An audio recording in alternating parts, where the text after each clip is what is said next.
So now let's see how we can respond to messages through emojis and threads inside of Slack.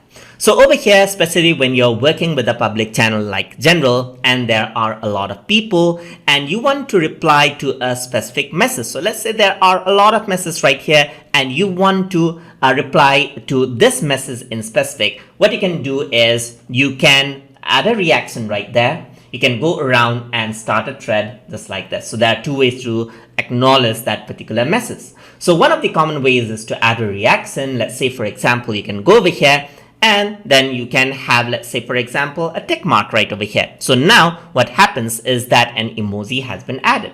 You can also add in more reactions over here. Let's say, for example, you want to add in something like a book. You can simply click here and that will be added right here. So that is how you can acknowledge a particular message.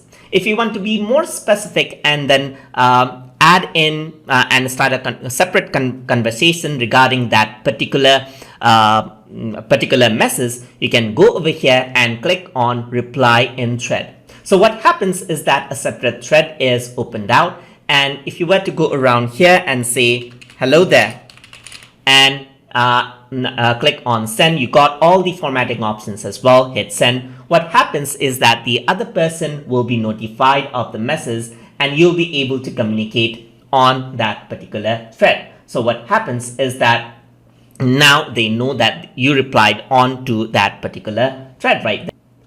And then they'll be able to access that particular thread in a similar view and then reply to you. Hello there. This is a personal reply. So I'm just going to type that out from my other account.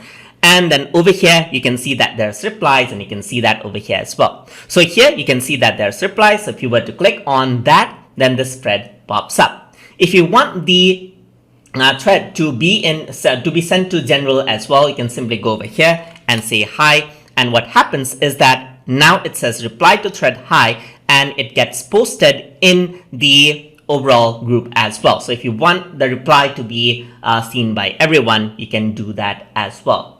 And that is how you can respond through emojis and start a separate thread to reply to specific messages inside of Slack. So hope you guys learned something as always. And as always, please like, comment, share, and subscribe.